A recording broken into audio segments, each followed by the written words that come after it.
The gun pressed against Eliza's temple. "That land is mine," Wade Blackwood snarled. "Marcus tried to stop me. Look what happened to him." Then 6-year-old Noah screamed not at the villain, but at the cowboy papa.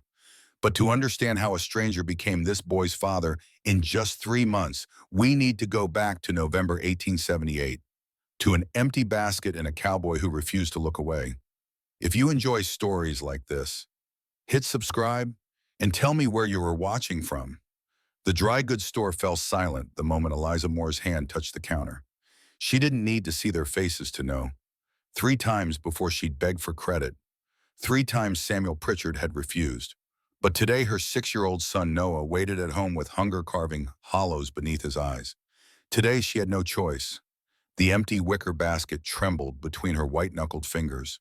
Behind her, conversation died. The usual clatter of goods being wrapped, coins, counted pleasantries, exchanged, all of it, strangled by her shame.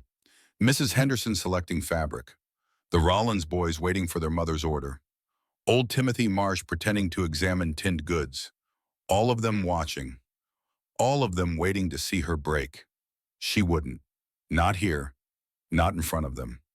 "Mr. Pritchard," her voice emerged steady despite the tremor in her chest. "Please, just flour and beans. Enough for a few days. My son needs—" "I said no, Mrs. Moore." Samuel Pritchard's voice carried across the crowded room loud enough to ensure everyone heard. "3 months you've owed me. Not a penny paid." The basket handle bit into Eliza's palms. Heat flooded her cheeks. She could feel every eye on her shoulders like stones pressing her down, down, down into the floorboards that had witnessed 100 other humiliations, but never quite this deep. "Your son is not my concern," Pritchard continued, leaning forward, his bulk pressing against the counter's edge. "Your husband's debts died with him, but credit ain't something I extend to widows with no means of payment." The words hit like a slap. Behind her, someone coughed. A child whispered something quickly shushed. The November sunlight slanting through the store's front windows felt too bright, too exposing. Eliza's throat constricted. At home, Noah waited, 6 years old, thin as creek willow, with his father's dark hair and eyes that had learned hunger too young. This morning she'd given him the last of the cornmeal mush, told him she'd bring back something good for supper. She'd promised. Now her basket hung empty. Her pride hung in tatters. "I understand." The words came out quieter than she intended. Eliza turned, movements careful and deliberate, refusing to rush despite the burning urge to flee. The other customers parted like water, their eyes sliding away from hers, their silence somehow louder than any words.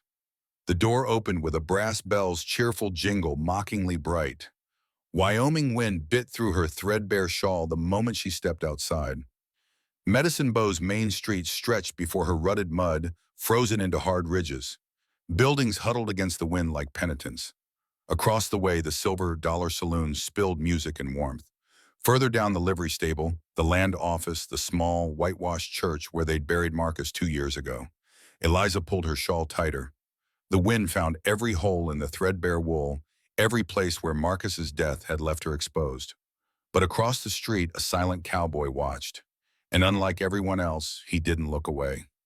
May 1920, 42 years later.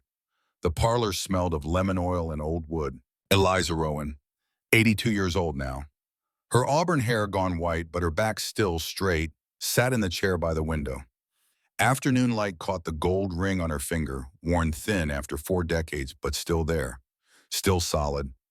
Her granddaughter Mary, 16 and restless, perched on the ottoman. "Grandmother, how did you and Grandpa meet?" Eliza smiled, the kind of smile that held secrets and stories and the weight of a life well lived. "That's not the question, child. It's not. No."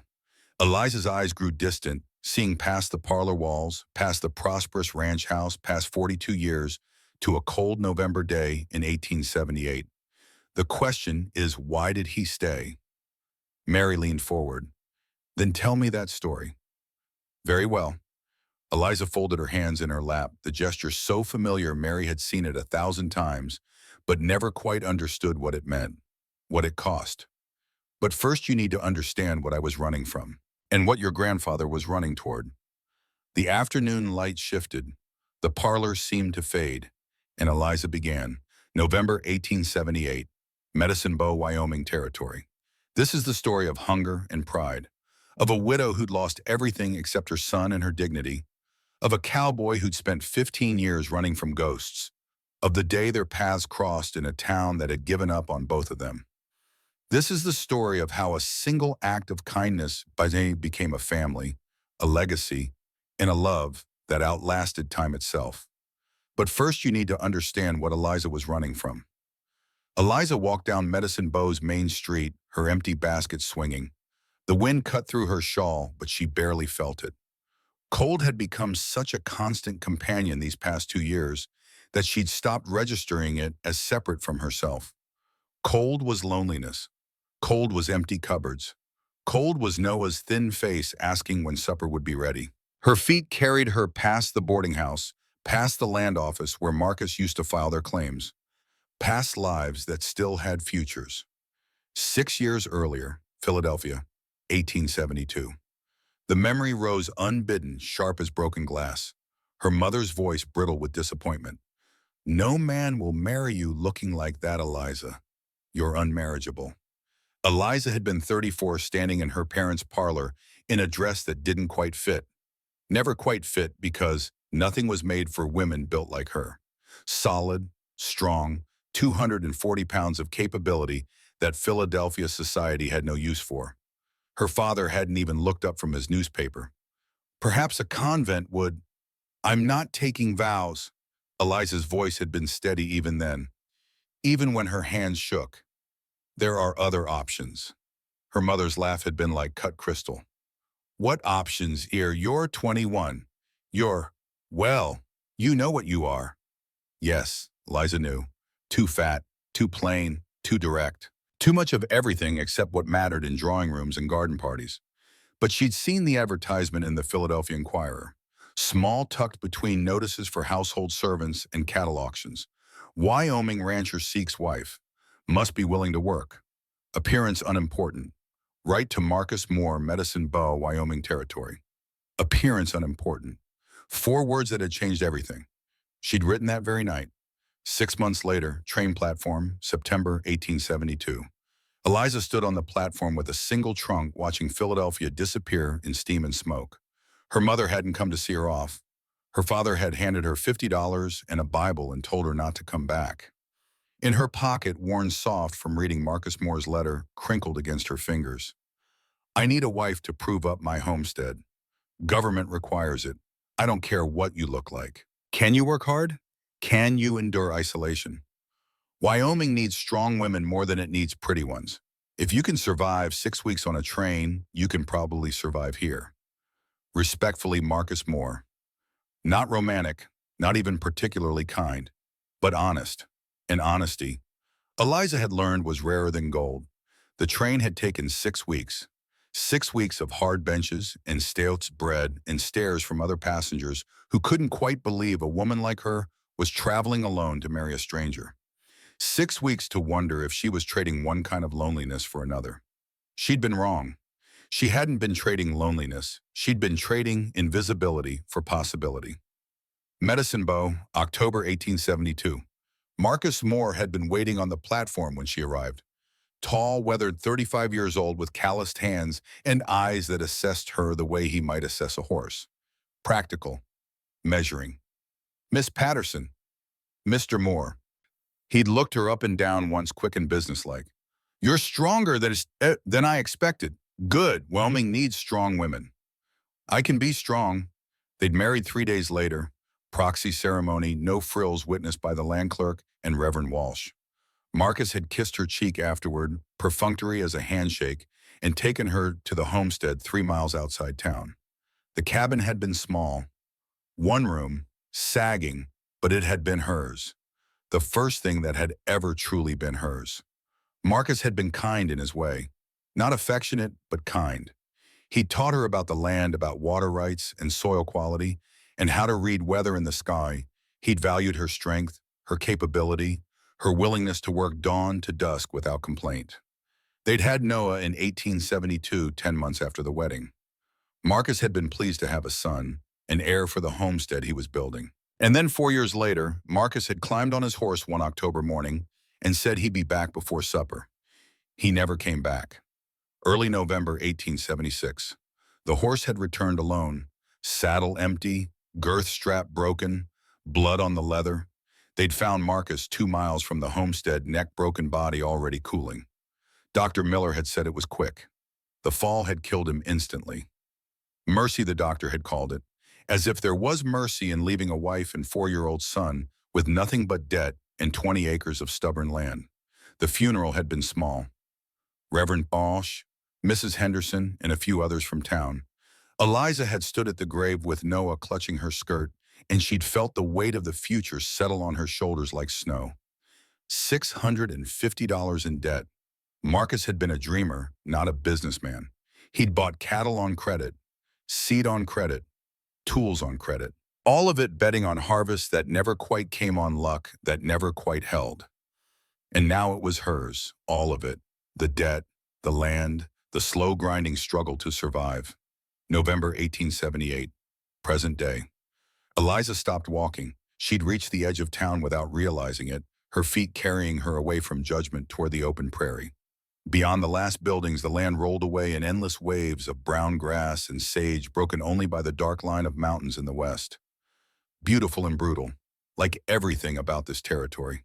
The basket dangled from her hand, mocking in its lightness. 2 years of scraping together payments, of taking in washing and mending, of giving Noah her portions at meals and claiming she'd already eaten. 2 years of watching his cheeks hollow and his clothes hang looser. 2 years of selling everything worth selling until nothing remained but the homestead itself, and even that was slipping through her fingers.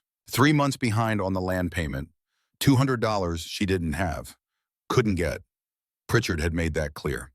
"Ma'am." The voice came from behind her, low and rough as creek gravel. Eliza turned. A man stood 10 feet away, hands loose at his sides, hat pulled low against the wind. Tall, broad-shouldered, wearing a coat that had seen hard use and boots filmed with trail dust. She didn't recognize him, which meant he was passing through. Medicine Bow got plenty of those. Cowboys and drifters and men looking for work or running from it. "I'm fine," the words came automatically. "Thank you."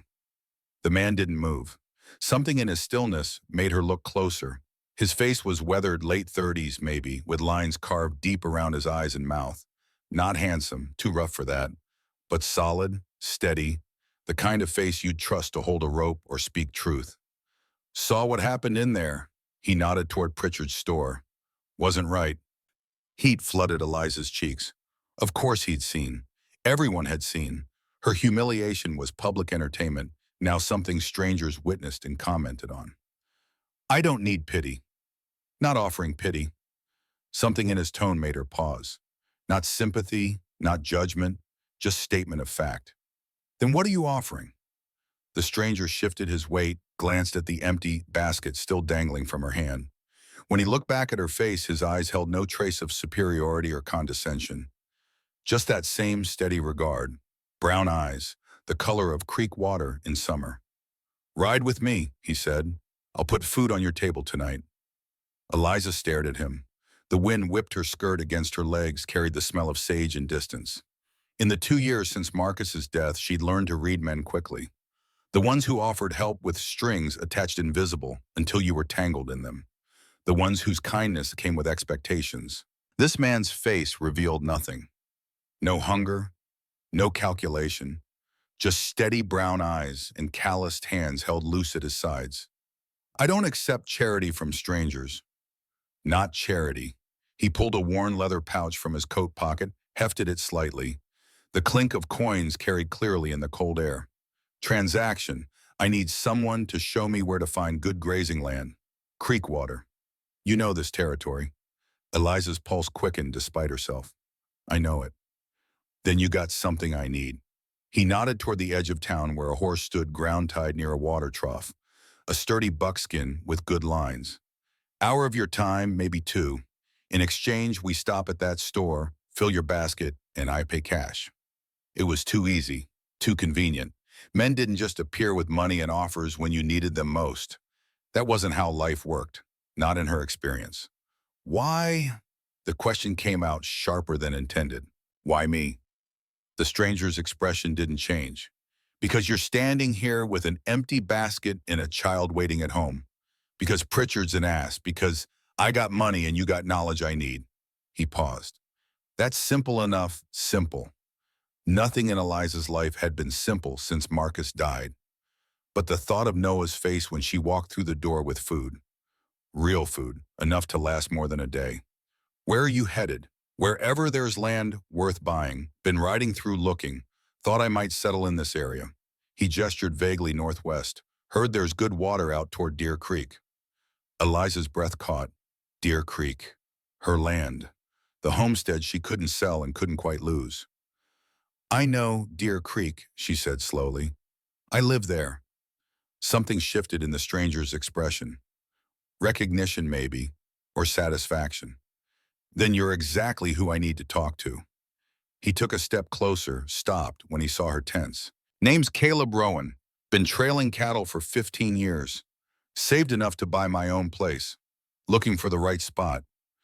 Caleb Rowan. The name meant nothing to her, but that meant nothing in itself. Wyoming territory was full of men with no history looking for fresh starts. You have reference him, Eliza asked. Someone who can vouch for you. Caleb's mouth twitched. Not quite a smile, but close. No, ma'am. I'm a stranger passing through, same as 100 others. Can't prove I'm honest any more than you can prove you need that food. He paused. But I'm offering a fair trade. Your time for my money. You decide if that's worth the risk.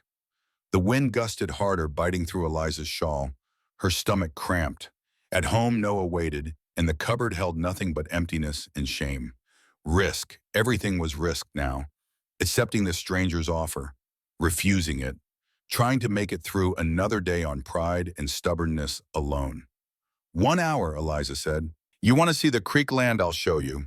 In exchange, you fill my basket with flour beans, salt pork, and whatever else Mr. Pritchard will sell you. Cash payment. No credit. Fair enough. Caleb extended his hand. Eliza looked at it. Work roughened, scarred across the knuckles, honest calluses. After a moment's hesitation, she shook it. His grip was firm, but careful. The handshake of someone who knew his own strength and chose not to press. They walked back toward Pritchard's dry goods in silence. Eliza could feel eyes tracking their movement, could sense curtains twitching in the boarding house windows, could practically hear the gossip already forming. The widow Moore taking up with a stranger. No better than she should be. Let them talk. Noah needed to eat. Inside the store, Pritchard's expression shifted from dismissive to attentive the moment he saw Caleb behind her. Money had that effect. What can I do for you, sir? Pritchard's voice held none of the edge he'd used with Eliza. Lady here is helping me find land, Caleb said, his tone flat. In exchange, I'm buying her supplies. Flour beans, salt pork to start, whatever she needs. Pritchard's gaze flicked to Eliza, calculating. She met his eyes steadily, chin up, daring him to comment. Of course. Pritchard's smile was oil-slick. Happy to help. Mrs. Moore, what would you like? The shift was dizzying. 10 minutes ago, he'd refused her credit and made sure everyone witnessed it. Now he smiled like they were old friends, like he hadn't just publicly humiliated her. Eliza forced herself to speak calmly. 20 pounds of flour, 10 pounds of beans, 5 pounds of salt, pork. Coffee, Caleb added. Sugar, potatoes, onions if you got them, canned tomatoes, bacon. Pritchard nodded, already moving to gather supplies. Eliza watched him work, numbness spreading through her chest. This was what it took. Not her labor, not her promises, not her dignity, just a man with money willing to pay. The supplies piled up, more than she'd asked for, more than she had seen in her kitchen in months. Her basket couldn't hold half of it. I'll need a crate, Caleb said, watching Pritchard work, and rope to secure it. Of course, sir, right away. 15 minutes later, Eliza stood outside the store again, but this time a wooden crate sat at her feet, filled to overflowing with food. Real food, enough to last weeks if she was careful. Caleb secured the crate to his saddle with practiced efficiency. You ride. Not in a long time, not since Marcus died and they'd sold the horses. Horse will carry double. Caleb swung into the saddle, then extended his hand down to her. Step on my boot. I'll pull you up. Eliza hesitated. Accepting his offer in principle was one thing. Climbing onto a horse with a strange man riding out to her isolated homestead was another entirely. But the crate of food sat there undeniable, and she'd given her word. She took his hand. His pull was strong and sure, lifting her easily despite her weight. She settled behind the saddle, acutely aware of how close she sat to him, how she had to grip his coat to keep balance. The coat smelled of leather and wood smoke, trail scent, honest work. "Hold on," Caleb said and nudged the horse forward.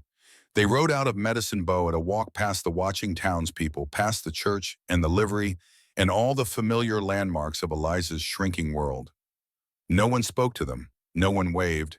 They simply watched. And Eliza knew that by nightfall, the story would be told and retold, embellished and judged. The widow Moore riding off with a stranger. What did she expect? She expected to feed her son. That was enough. Once they left town, Caleb let the horse pick up pace. The cold air bit Eliza's face, but it felt cleaner somehow, away from Medicine Bow's judgment. The prairie opened around them, vast and indifferent, broken only by sage and the occasional stand of cottonwood marking a creek bed. "How far?" Caleb asked. 3 miles northwest. Follow the creek line." They rode in silence. Eliza tried not to think about how long it had been since she'd been on a horse. How strange it felt to trust her weight to both animal and rider. Tried not to notice the solid feel of Caleb's back against her hands, the steady rhythm of his breathing. The man who'd appeared exactly when she needed him most. Too convenient, too perfectly timed. But what choice did she have? Survival didn't wait for perfect circumstances. There. She pointed ahead where a line of cottonwoods marked Deer Creek's winding path. The cabin's just beyond the trees. Caleb guided the horse toward the creek. As they drew closer, Eliza saw her homestead through a stranger's eyes. The sagging cabin with its patched roof, the broken-down corral, the field gone to weeds. 2 years of barely hanging on, visible in every detail. Pride flared hot in her chest, but she pushed it down. Pride was a luxury she couldn't afford. "Not much to look at," she said quietly. "Teen worse." Caleb's tone remained neutral. "Land's good, though. Creek runs year-round. Most years. Last summer it dropped low, but never dried up completely." They rode into the yard. The cabin door opened and Noah appeared. Small and thin in his too large coat, dark hair sticking up at odd angles. His face lit up when he saw Eliza, then went cautious when he noticed Caleb. "Mama?" Eliza slid from the horse before Caleb could help her down. "It's all right, Noah. This is Mr. Rowan. He's brought us some supplies." Noah's gaze went to the crate tied to the saddle. His eyes went wide. "Supplies. In exchange for your mother's knowledge about the Yetden," Caleb said, dismounting. He untied the crate with quick, efficient movements. "Where do you want this, ma'am?" "Inside." Eliza moved to the cabin door, hyper-aware of what Caleb would see. The single room with its rope bed in the corner, the rickety table and 2 chairs, the empty cupboard, the cold fireplace, evidence of how far they'd fallen. Caleb carried the crate inside without comment, set it on the table. Noah crowded close, staring at the food like he'd never seen anything so beautiful. "Can I?" He looked up at Eliza, hope and uncertainty warring in his expression. "Yes." Eliza's throat tightened. "Mr. Rowan bought this for us." Noah turned to Caleb. For a moment, Eliza thought he might cry. Instead, he straightened his thin shoulders and said, "Thank you, sir." Caleb's expression flickered. Something soft, something that looked almost like pain. "You're welcome." He glanced around the cabin, gaze sweeping over the poverty without dwelling. "You got wood for the fire?" "Some, not much." Eliza had been rationing it, trying to make the small stack last. "Show me your land," Caleb said. "The grazing areas, water sources, then I'll help you bring in more wood before I go." It wasn't part of their agreement. Eliza opened her mouth to refuse, then closed it. What was the point? He'd already seen how little they had, how desperate their situation was. "Noah, stay inside," she said. "I'll be back soon." They walked the perimeter of her 20 acres, Caleb asking questions about soil quality, drainage, previous crops. Eliza answered mechanically, part of her still in the cabin with Noah and the crate of food. Part of her cataloging every detail about this stranger who had appeared exactly when she needed him most. Too convenient, too perfectly timed. "You think I'm lying?" Caleb said suddenly. Eliza startled. "What?" "About wanting land. About the trade being fair. He stopped walking, turned to face her. You think I got some other angle? Heat rose in her cheeks. I didn't say that. Didn't have to. His expression remained neutral. You got reason to be suspicious. Woman alone. Stranger shows up with money and offers. I get it. Then why did you? The question burst out before she could stop it. Why help me? You don't know me. You don't owe me anything. Caleb was quiet for a long moment. His gaze moved past her to the cabin, to the struggling homestead, to the vast empty prairie beyond. 15 years ago, he said finally, I was hungry in a town that didn't care. Someone fed me, didn't ask questions, didn't want anything back. Just fed me. He looked at her then, something raw and honest in those creek water eyes. Been carrying that debt ever since. Figure it's past time to pay it forward. Eliza stared at him. The wind moved through the dry grass, carried the scent of distant snow. In the cabin, Noah waited with food enough to last them through the hardest part of winter. And this stranger with his weathered face and careful hands had made that possible. I don't know what to say. Don't say anything. Caleb turned back toward the cabin. Let's get that wood in before dark. They worked in silence as the November sun sank lower. Caleb hauled deadwood from the creek bank, split it with an axe he produced from his saddlebag, movements practiced and efficient. Eliza stacked the pieces, watching him work, trying to understand what kind of man did this. Not for advantage, not for expectations, just because someone needed help. By the time full dark threatened, they'd built up her wood pile to more than she'd had in months. Caleb wiped his hands on his trousers, breath steaming in the cold air. That should hold you a while. Mr. Rowan, Eliza began, then stopped. What words existed for this? I don't know how to thank you. Already did. Showed me the land, answered my questions. He moved toward his horse, gathering the reins. Fair trade. Will you? Eliza hesitated. Will you be staying in Medicine Bow? Caleb swung into the saddle, settled his weight. For a bit, need to look at more land, talk to some folks. He glanced at the cabin, at the warm glow beginning to show through the windows where Noah must have lit a lamp. If you need anything, leave word at the livery. I'll check there. I won't need. The automatic refusal died on her lips. She'd needed help today. Desperately. Pretending otherwise was just another form of pride. Thank you. For everything. Caleb touched his hat brim. Take care of yourself, Mrs. Moore. And that boy. He rode out as quietly as he'd come, disappearing into the gathering dark. Eliza stood in the cold, watching until she couldn't see him anymore, trying to make sense of what had just happened. A stranger had witnessed her degradation, had offered help without strings, had worked without being asked, had ridden away expecting nothing in return. It didn't make sense. But the woodpile was real. The food was real. And inside, Noah was unpacking the crate with reverent care. Eliza walked into the cabin. Warmth hit her face, Noah having built up the fire. He'd already arranged cans and packages on the empty cupboard shelves, his small hands careful with each item. Mama, look. He held up a tin of peaches like it was treasure. Can we have some tonight? Eliza looked at her son, at the food filling their cupboard, at the wood stacked high enough to keep them warm, at the evidence of a stranger's unexpected kindness. Yes, she said, voice thick. We can have some tonight. As she built up the fire and Noah chattered happily about which foods to try first, Eliza let herself feel something she hadn't allowed in months. Relief. Just for this moment, just for tonight, they would be warm, they would be fed, they would be safe. Tomorrow would bring its own challenges. Tomorrow she would have to face Medicine Bow's gossip, the ongoing struggle to survive, the endless question of how to keep going. But tonight, because of Caleb Rowan's inexplicable kindness, they would eat. And that was more than she'd dared hope for when she'd walked into Pritchard's store this morning with an empty basket and a hollow chest. But what Eliza didn't know that morning, while she'd been begging for credit, a different drama had been unfolding. One that would change everything. And it had started 3 hours earlier in a boarding house room that smelled of old wood and possibility. Caleb Rowan had woken before dawn, as he always did.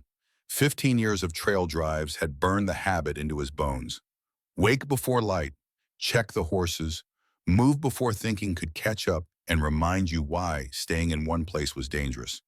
But this morning he'd stayed in bed an extra 5 minutes, staring at the ceiling of Mrs. Garrison's boarding house, thinking. The room was small but clean, better than he'd slept in most places. The bed had actual sheets. The window looked out onto Medicine Bow's main street. A town, a real town, not a trail camp, not a bunkhouse shared with 20 other cowboys. A town where a man could settle, if he was brave enough, or fool enough. Caleb sat up, reached for the photograph he kept wrapped in oilcloth in his saddlebag. The edges were worn soft from handling. The image faded, but he could still make out the faces. Emma, 26 years old in this picture, though she'd never see 27. Dark hair pulled back, small smile. Holding baby Sarah, 4 months old, wrapped in a blanket Emma had sewn herself. Both dead now, 15 years dead. Buried in a Kansas cemetery Caleb had visited exactly once before riding away and never going back. He traced Emma's face with his thumb. "I'm thinking about stopping," he said to the photograph as if she could hear, as if the dead cared about the living's plans. "Found a territory that might work. Good land, water, town small but stable." Sarah stared up at him from the photograph, 4 months old forever. She'd been 4 years old when the fever took her, old enough to talk, old enough to call for him while he was 600 miles away, driving cattle through Texas, completely unaware his family was dying. Old enough to blame him for not being there. "I know," Caleb said. "I know what you'd say, that I promised to be back before snow, that I always promise and never keep them, that staying in one place just gives fate a target."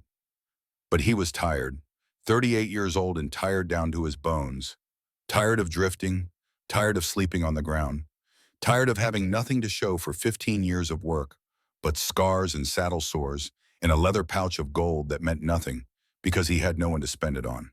He wrapped the photograph carefully, tucked it back in his saddlebag. Dressed, went downstairs to the boarding house dining room where Mrs. Garrison served breakfast to the handful of guests. "Morning, Mr. Rowan?" Mrs. Garrison was 50-ish round, curious in the way boarding house keepers always were. "Sleep well?" "Well enough, thank you." "Staying long in Medicine Bow?" "Depends what I find." She poured coffee, strong and black. "Looking for work or land?" "Land, if there's any worth buying." "Might be." Mrs. Garrison settled her bulk against the counter, the posture of someone preparing to gossip. "There's a homestead 3 miles out might come available. Widow can't make payments. Bank's talking foreclosure." Caleb's hands stilled on his coffee cup. "Widow got family, someone to help." "Just a boy, 6 years old. Husband died 2 years back. She's been trying, poor thing, but..." Mrs. Garrison shook her head. "Woman alone can't manage a homestead. It's not natural." Something cold settled in Caleb's gut.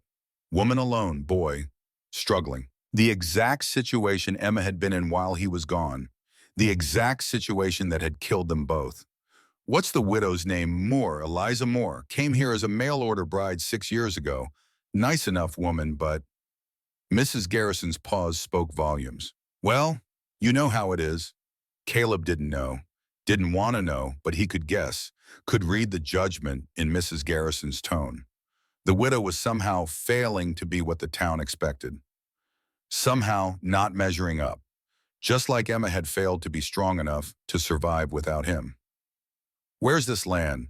"Deer Creek, 3 miles northwest. You'd pass it riding in yesterday if you came from the south." Caleb had. He'd noticed the cottonwoods, the creek line, the small cabin with smoke rising from its chimney. He'd thought good water placement. Sheltered. Someone had chosen the site well.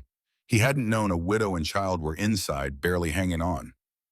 "I'll take a look," he said. "You thinking to buy might get it cheap if you wait for foreclosure?" The cold in Caleb's gut turned to ice. "Rather deal with the owner direct, if she's willing." Mrs. Garrison's eyebrows rose. "Suit yourself, though I don't know what she'd have to offer beyond the land itself. Woman's got nothing." Caleb finished his coffee, paid for breakfast, went to the livery to check on his horse, a sturdy buckskin gelding he'd bought in Montana 3 months ago. The horse was the first thing he'd owned in 15 years that wasn't tied to someone else's ranch, the first step toward permanence. "Morning." The livery owner was a weathered man named Tucker, 60 if he was a day. "Horses fed and watered. You staying or moving on?" "Staying a few days, looking at land." "Heard you were asking about Deer Creek." News travel fast in small towns. Caleb was used to it. That's right. Good land. Creek runs year-round. Woman who owns it knows the territory. Learned from her husband before he died. Tucker paused. Shame about Marcus. Good man. Terrible accident. Accident. Thrown from his horse. Neck broke clean. Left the widow in a bad spot. Tucker shook his head. Some folks think she should sell, move back east, but she's stubborn, trying to hold on. Stubborn. The word sparked something in Caleb's chest. Recognition, maybe. He'd been stubborn once. Had believed if he just worked hard enough, saved enough money, he could build something that lasted. Then Emma and Sarah died, and he'd learned nothing lasts. Everything you build can be taken in a moment. Better to keep moving. Better to never care enough to lose. But he was tired of moving. I'll ride out there today, Caleb spurred, seek what I can see. He'd meant to go directly. Had saddled his horse with that intention. But something had drawn him into town instead. Maybe curiosity. Maybe the sense that he needed to understand Medicine Bow before making any decisions. Maybe fate. He'd been walking past Pritchard's dry goods, intending to buy supplies when he'd heard the Ray's voice inside. 3 months you've owed me. Not a penny paid. Caleb had paused. Through the window, he could see a woman standing at the counter. Solid build, auburn hair, threadbare shawl, empty basket clutched between white-knuckled hands.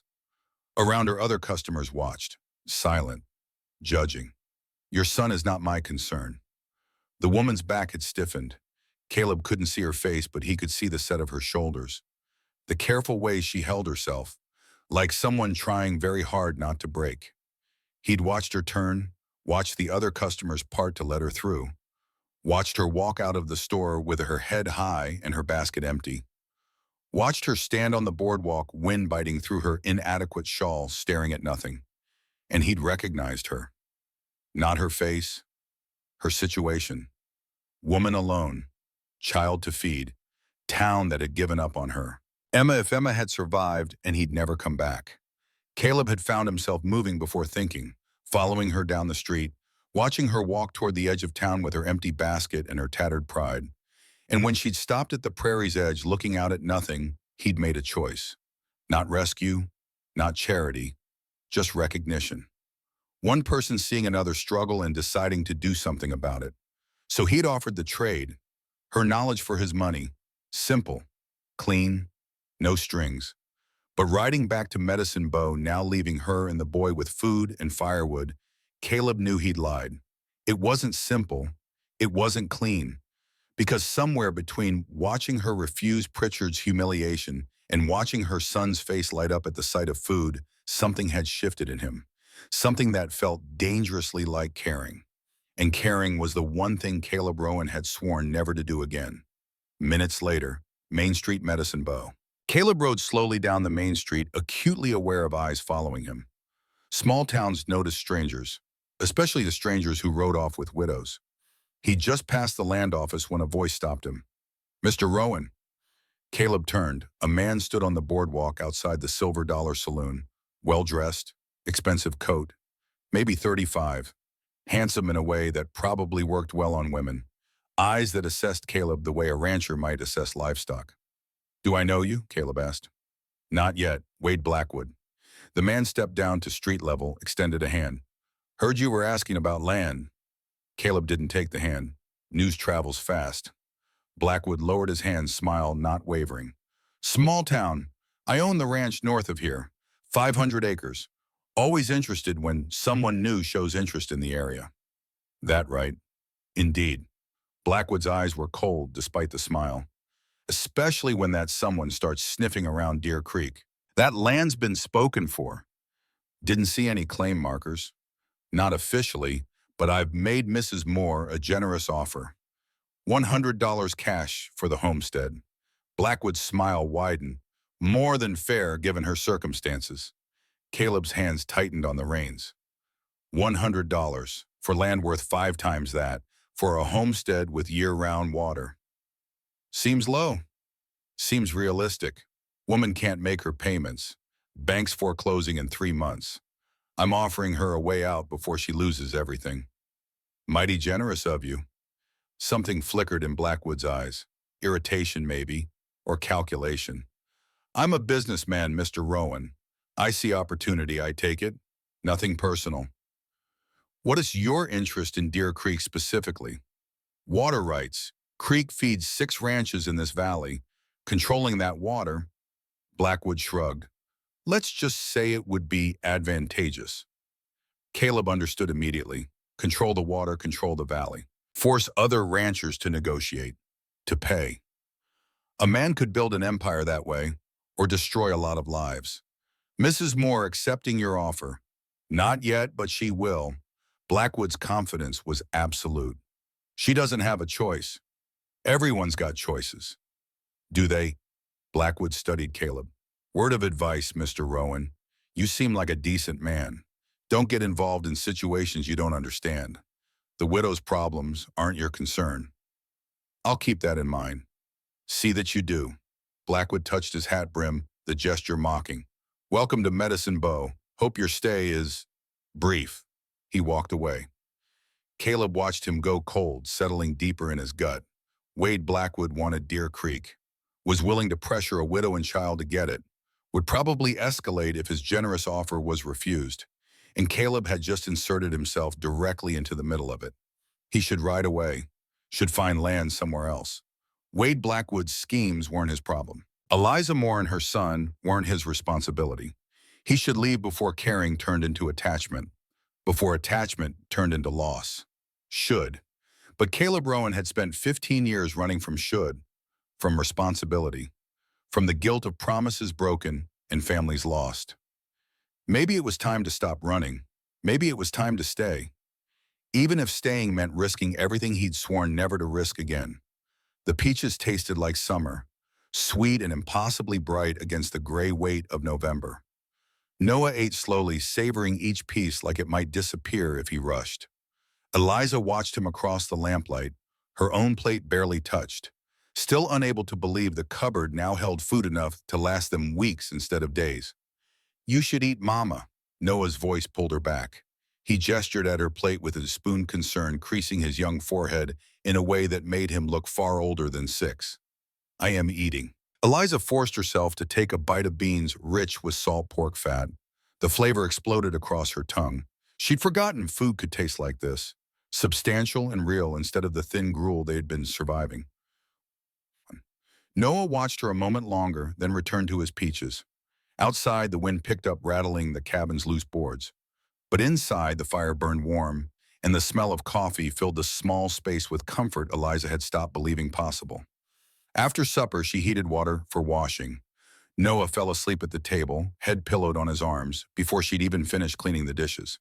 She carried him to the rope bed, tucked the threadbare quilt around his thin frame, and stood watching him sleep the way she did most nights, counting breaths, checking that his chest rose and fell steadily. Grateful for one more day he'd survived. The cabin felt different tonight, not because anything had physically changed. The roof still sagged. The floor still tilted where the foundation had settled unevenly. The cold still found every gap in the chinked logs, but the desperation that usually pressed against her ribs had eased just slightly, enough to let her breathe deeper. Eliza poured herself coffee and sat at the table, hands wrapped around the tin cup's warmth. Her mother's china was long gone, sold to pay debts, but the coffee tasted just as good from battered tin. Better maybe because it existed at all. She thought about Caleb Rowan, about his weathered face and steady eyes, the way he'd split wood without being asked, the story he'd told about being hungry in a town that didn't care. Most men would have wanted something in return, if not immediately, then eventually. A favor, an expectation, some unspoken debt to be called in when convenient. But Caleb had ridden away asking nothing, promising nothing, just leaving them better off than he'd found them.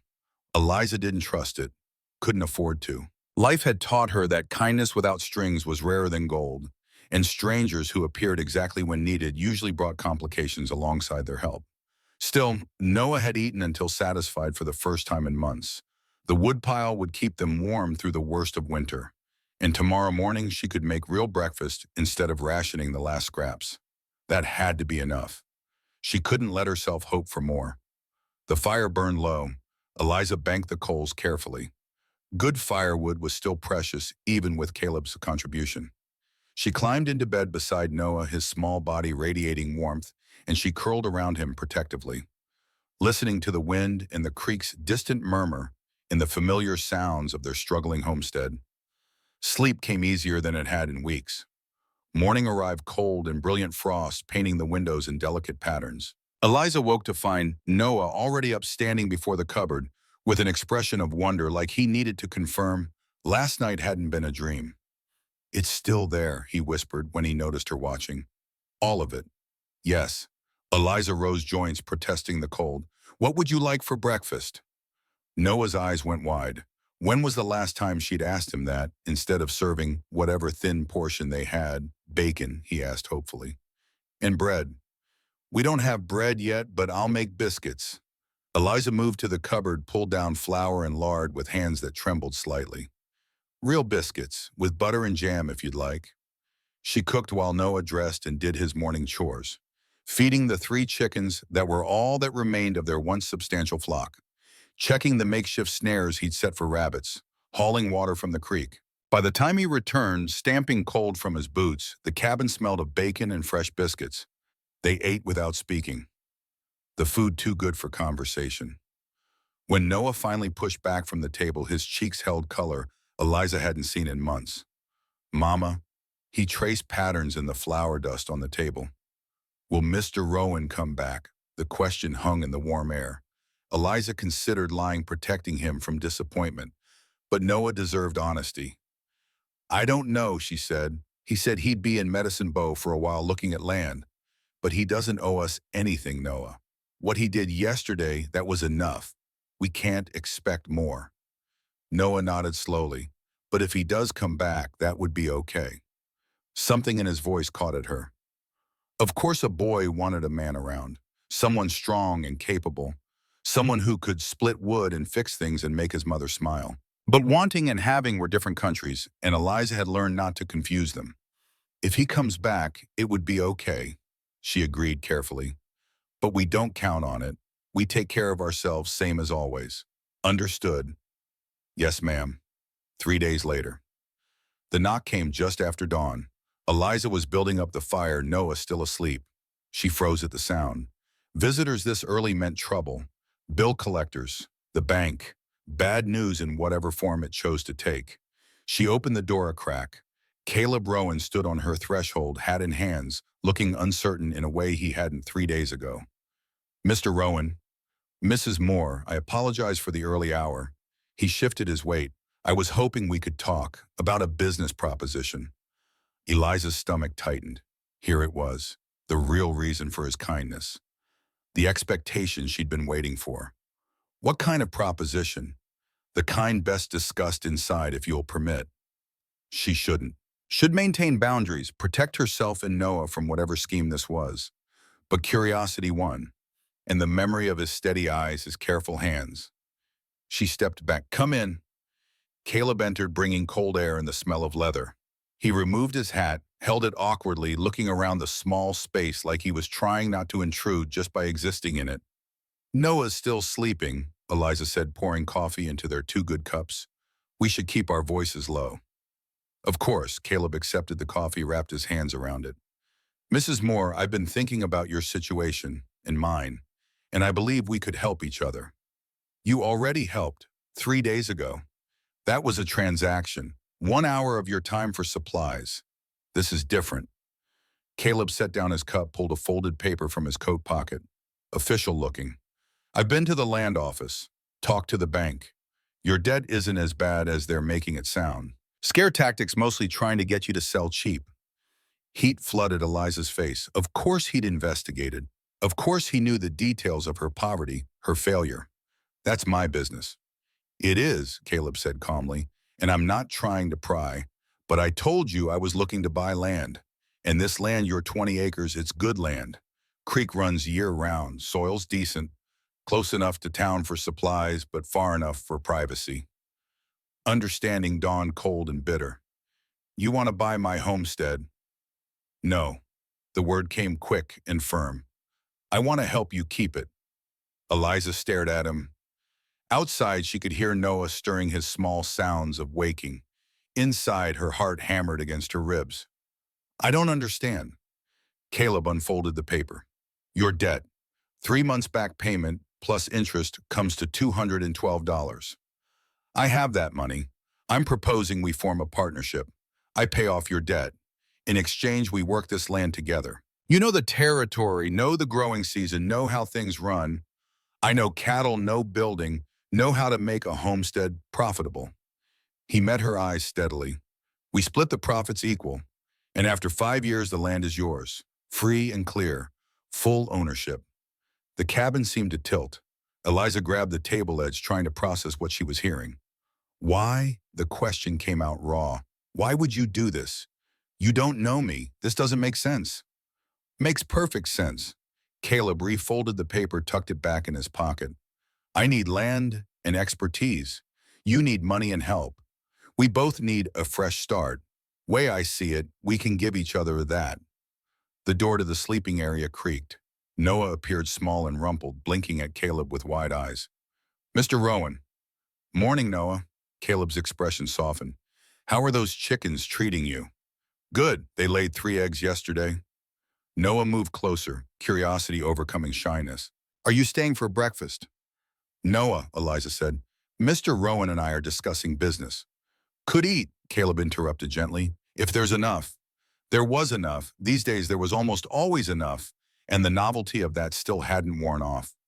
Eliza served biscuits and bacon, while Noah chattered about the chickens, about rabbit tracks he'd seen by the creek, about nothing and everything in the way of children who'd been silent too long. Caleb listened with genuine attention, asking questions, treating the boys' observations like they mattered. Watching them, Eliza felt something crack in her chest. Noah was hungry for this, not just food, but presence. A man who listened, who cared, who stayed long enough to share a meal. After breakfast, Caleb excused himself. Got some things on the pack horse I brought for you. Let me unload before the weather turns. He disappeared outside before Eliza could protest. Noah followed immediately, and she heard their voices muffled and companionable as they worked together. When they came back in, Caleb carried a load that made Eliza's breath catch. Tools, a good saw, hammer, nails, and auger for drilling. Rope thick and new, oil, a bag of seed corn, another of beans. And at the bottom, wrapped in brown paper, 2 wool blankets so thick and soft they must have cost a month's wages. You can't, Eliza started. Already did. Caleb set everything on the floor. Consider it investment in the partnership. Can't work land with broken tools and thin blankets. I haven't agreed to any partnership. I know. He straightened, met her eyes. But think about it. Really think. Winter's here. Spring planting is 4 months away. You are barely hanging on, and we both know it. This partnership gives you a chance. A real chance to not just survive, but build something. And what do you get, Eliza demanded, besides half of nothing? This land hasn't turned profit in 3 years. The crops fail more than they succeed. What could you possibly gain that makes this worth your while? Caleb was quiet for a long moment. Outside, the wind had picked up, driving snow against the windows in soft percussion. A home, he said finally. I've been trailing cattle for 15 years, sleeping on the ground, moving every season. No place that's mine. I'm tired, Mrs. Moore, tired of drifting, tired of working other people's ranches and having nothing to show for it but scars and saddle sores. He looked around the cabin, not with judgment, but with something that looked almost like longing. This place, for all its problems, it's real. It's roots, and I'm willing to work for that, to invest in that, even if the returns take time. The honesty in his voice shook something loose in Eliza. She'd been so focused on suspicion, on protecting herself from disappointment, that she hadn't considered he might be telling simple truth. That he might need this as much as she did, just in different ways. I need time, she said, to think about this. It's not a small decision. No, it's not. Caleb moved toward the door, collecting his hat. Take all the time you need. I'll be at the boarding house through the week. After that, I'm heading south to look at other properties. He was giving her a deadline without saying it directly. Decide or lose the opportunity. Eliza both resented and appreciated the clarity. Thank you for the supplies, she said, and for thinking of us. Caleb smiled, then just a slight curve of his mouth, but it transformed his whole face. Thinking of all of us, Mrs. Moore. This works, we all benefit. After he left, Noah immediately started examining the tools, running his hands over smooth wooden handles with reverence. Mama, look at this saw. And this rope. It's thick as my arm. Eliza watched her son's excitement and felt the weight of decision pressing down. Every instinct she'd developed over 2 years of barely surviving screamed caution. Don't trust. Don't hope. Don't believe a stranger's promises. But those same instincts had also left them nearly starving. Alone, one bad winter away from losing everything. Noah, she said carefully, what do you think of Mr. Rowan? Noah looked up from the tools, his expression serious. I like him. He's kind. And he doesn't talk to me like I'm little. If he wanted to stay here, work the land with us, would that be all right with you? Noah's face lit up so brightly it hurt to see. He'd stay, really stay. Maybe, if we agreed to be partners. Eliza knelt beside her son, took his hands. But it would mean sharing everything. The work, the land, the house eventually if we built bigger. It would mean having someone else here all the time making decisions with us instead of me deciding alone. That's a big change. But we'd be safer, Noah said with a child's clarity. And you wouldn't have to worry so much. I hear you at night, Mama. I know you can't sleep. Tears pricked Eliza's eyes. She thought she'd been hiding it better. Oh, Noah. I want him to stay, Noah said fiercely. I want us to have help. I don't want to be hungry anymore, or cold, or scared that the bank will take our house. The tears spilled over. Eliza pulled Noah into her arms, holding him tight while her mind raced through calculations, possibilities, risks.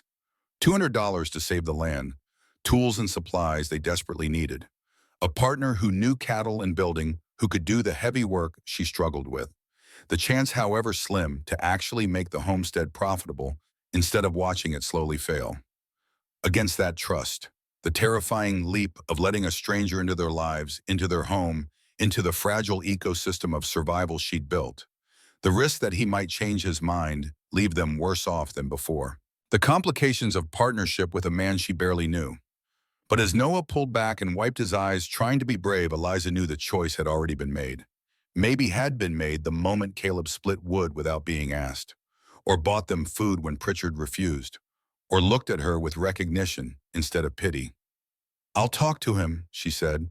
I'll need to set terms, make sure we have everything written down proper. But yes, we'll try this partnership. Noah whooped and hugged her again, and despite her fear, Eliza felt something unfamiliar bloom in her chest. Not quite hope. Hope was still too dangerous. But possibility maybe. The sense that the future might hold something other than slow erosion and eventual defeat. 2 days later, Medicine Bow. The boarding house sat at the far end of Main Street, a 2-story structure that had seen better days but maintained respectability. Eliza tied the old mule they'd somehow managed to keep and went inside her stomach tight with nerves. Mrs. Garrison, who ran the establishment, looked up from her ledger with barely concealed curiosity. Mrs. Moore, what brings you here? I need to speak with Mr. Caleb Rowan. Is he available? Mrs. Garrison's eyebrows rose. He is, room 6, top of the stairs. Shall I send someone to fetch him? No, thank you. I'll go up. Let them talk. Let them speculate. Eliza was done caring what Medicine Bow thought. She climbed the narrow stairs and knocked on room 6. Caleb opened it almost immediately, surprise crossing his face. Mrs. Moore, wasn't expecting... Come in, please. The room was small but clean. A bed, a chair, a washstand. Caleb's few possessions sat neatly arranged. Saddlebags bedroll, the worn coat draped over the chair. The room of a man who traveled light and stayed nowhere long. I've thought about your offer, Eliza said without preamble. She pulled the folded paper from her pocket. I have terms. Caleb took the paper, read through her careful list. His expression remained neutral until he reached the end. Then he looked up with something that might have been respect. These are fair, he said. More than fair. I'll agree to all of it. Relief flooded through her, followed immediately by terror. You will, on one condition of my own. Caleb set the paper on the small table. We do this right. Legal contract witnessed, recorded at the land office. I don't want you thinking I'm trying to cheat you or take advantage. Everything official and proper. I'd already planned on that. Good. Caleb extended his hand. Then we have a partnership, Mrs. Moore. Eliza looked at his hand. work roughened, honest, offering something that still felt too good to be real. But Noah's face flashed in her mind, bright with hope. And the memory of their empty cupboard, their dwindling firewood, the crushing weight of trying to survive alone. She took his hand. "We have a partnership, Mr. Rowan." His grip was firm and warm, and when he smiled, Eliza felt the world shift beneath her feet. Not in collapse this time, but in possibility. In the terrifying, exhilarating sense that maybe, just maybe, everything was about to change. They drew up the contract that same afternoon at the land office with Mr. Hendricks serving as witness and notary. The old clerk's hands shook slightly as he recorded the terms in his ledger, his rheumy eyes moving between Eliza and Caleb with undisguised curiosity. News would spread through Medicine Bow by supper time, the widow Moore entering into partnership with a stranger, binding their futures together with ink and legal paper. Let it spread. Eliza signed her name in careful script and watched Caleb do the same. Their signatures side by side making something official that still felt impossible. "Congratulations," Mr. Hendricks said, pressing his seal into warm wax. "Unusual arrangement, but legal and binding. You're both bound to the terms for 5 years unless mutually dissolved." 5 years. Eliza's hand trembled slightly as she accepted her copy of the contract. 5 years ago, Marcus had been alive and their dreams intact. Who knew what 5 years forward might bring? They walked together to the bank where Caleb paid off her debt in full. The teller counted out $212 in crisp bills, recorded the payment, and stamped Eliza's receipt with finality that made her throat tight. 2 years of drowning, and just like that, the weight lifted. "Thank you," she said to Caleb as they stood on the bank steps, cold wind biting through their coats. The words felt inadequate for what had just happened. "Thank me when we make it work." Caleb settled his hat more firmly. "For now, let's get supplies and head back. Got work to do before winter settles in hard." They spent the rest of the afternoon loading a wagon Caleb had rented with materials. Lumber for repairs, proper hinges for the sagging door, glass to replace the oiled paper covering one broken window, feed for chickens and the mule, seed for spring planting, salt and flour and coffee in quantities that made Eliza dizzy. "This is too much," she protested as Caleb added another sack to the growing pile. "It's investment. Can't work without tools. Can't build without materials." He hefted a box of nails. "Besides, we're partners now. What benefits the homestead benefits us both." The word partners still felt strange in her mouth, weighted with implications she hadn't fully processed. But as they drove the wagon out of Medicine Bow supplies creaking behind them, Eliza felt something she hadn't experienced in years. Security. Not permanent, not guaranteed, but present. Real. But in town, 3 men were saddling horses, and Wade Blackwood was giving them very specific instructions. Wade stood in the private room behind his ranch office watching his foreman brief the 3 drifters he'd hired 2 days ago. Rough men, the kind who didn't ask questions if the money was good. "You're sure about this?" his foreman asked. "Scaring a widow seems necessary." Wade cut him off. She had her chance. $100 cash in hand. She refused. Now she's partnered with some drifter cowboy thinking she can hold on to land she has no business owning. He poured whiskey, didn't offer any to the others. "I need Deer Creek. The water rights alone are worth 10 times what I offered. If I control that creek, I control 6 ranches in this valley. Force them to negotiate, to pay. And if the woman won't sell," Wade smiled. It didn't reach his eyes, "then we make staying uncomfortable. Cut some fences, scatter their chickens. Small things at first. Escalate if necessary. You want us to hurt them? I want you to persuade them that Medicine Bow isn't hospitable to stubborn widows and interfering strangers." Wade set down his glass. Marcus Moore learned that lesson. Eventually his wife will, too. The foreman's expression flickered. Marcus's death was ruled an accident. It was an accident, a very convenient one. Wade's voice went cold. "Marcus tried to expose my cattle deal in '75. Threatened to go to the territorial marshal. I couldn't allow that, just like I can't allow his widow to hold land I need." He turned to the 3 drifters. "You'll ride out tonight. Nothing that can be traced back to me. Just enough to make them reconsider their partnership." "Understood." The men nodded. They understood. Money bought understanding. After they left, the foreman lingered. Wait, if this goes wrong. It won't. The widow's alone with a child and a drifter who will probably run at the first sign of real trouble. By spring, Deer Creek will be mine. Wade returned to his whiskey, already planning. Control the water, control the valley. It was simple economics, and Marcus Moore's fat widow wasn't going to stand in his way. That night, Deer Creek Homestead, Caleb worked until dark fell, methodical and tireless. He repaired the cabin's roof, replaced rotted boards in the floor, fixed the door so it closed properly for the first time in 2 years. The work transformed their homestead from barely standing to genuinely sound, and he talked while he worked. When Noah was around, talked about cattle and horses, about the trail drives he'd worked, about reading weather and land. Never mentioned family or past beyond the vague outline he'd already given. Never asked about Marcus or how Eliza had ended up desperate and alone. The silence around their histories felt mutual, agreed upon without discussion. They were partners building forward, not friends excavating the past. But one evening, as Eliza served stew and fresh bread, Noah asked the question she'd been avoiding. "Mr. Rowan, do you got any family?" Caleb paused, spoon halfway to his mouth. His expression went carefully neutral. "No, not anymore." "Did they die?" Noah's voice held simple curiosity, no understanding yet of how that question could cut. "Noah," Eliza said sharply, "that's not polite." "It's all right." Caleb set down his spoon. "Yes, they died. Long time ago. My folks first, then my wife and daughter. Fever took them one winter when I was working a drive in Texas. By the time I got home, they were already buried." The words landed heavy in the warm cabin. Eliza's hands stilled on her own bowl. Wife, daughter, graves he'd come home to find already filled. "I'm sorry," she said quietly. "That's a hard loss." It was. Caleb picked up his spoon again but didn't eat. 15 years now. Long enough that it doesn't cut like it used to, but it's still there. Still shapes things. Noah looked between them with solemn eyes. "My papa died too. He fell off a horse and broke his neck."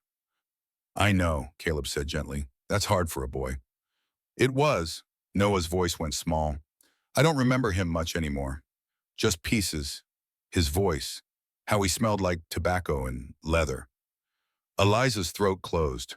She tried so hard to keep Marcus alive, for Noah telling stories, sharing memories. But time was relentless, and a 6-year-old's memory couldn't hold everything. "That's natural," Caleb said. "Memory works that way, especially when you're young. But the pieces you keep, those matter. They're yours, true and solid." They finished the meal in silence, but it felt different than before. Heavier, more honest. Three people shaped by loss, trying to build something new from what remained. After Noah went to bed, Eliza and Caleb sat at the table with coffee, the comfortable quiet of evenings settling around them. "Thank you," Eliza said, "for what you told Noah about memory." Caleb shrugged. "Just truth. Figured he needed to hear it from someone who understands." Still, it mattered. She traced the rim of her cup. "Can I ask you something?" "Depends on the question." "Why didn't you remarry? 15 years is a long time to be alone." Caleb was quiet for a long moment. When he spoke, his voice was measured. "Tried once, about 5 years after they died. Met a woman in Colorado. Nice enough, pretty. Thought maybe I could build something new." "What happened?" "Nothing. That was the problem." He looked into his coffee like it held answers. "She wasn't them. I wasn't the man I'd been. We were just two lonely people trying to fill empty spaces. And that's not enough foundation for a life together." He paused. "So I left. Been working trail drives and ranch jobs ever since. Easier to keep moving than to try building something on grief and desperation." Eliza understood that more than she could say. "And now I'm tired of moving, tired of empty spaces."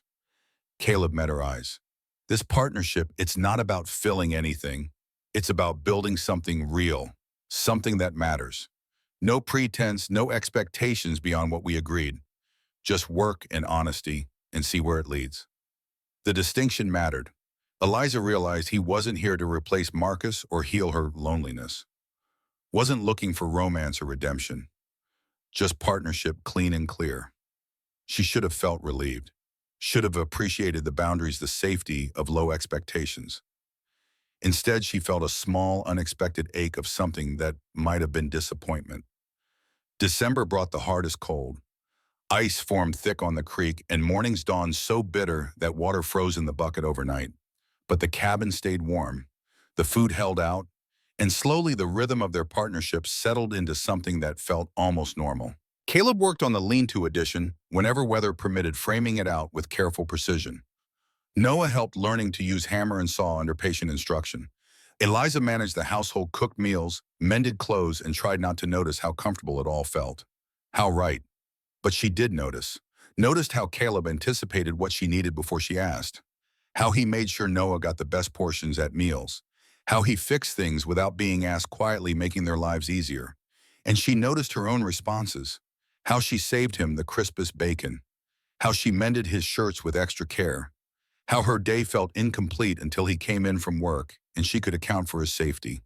It scared her, this quiet, growing attachment.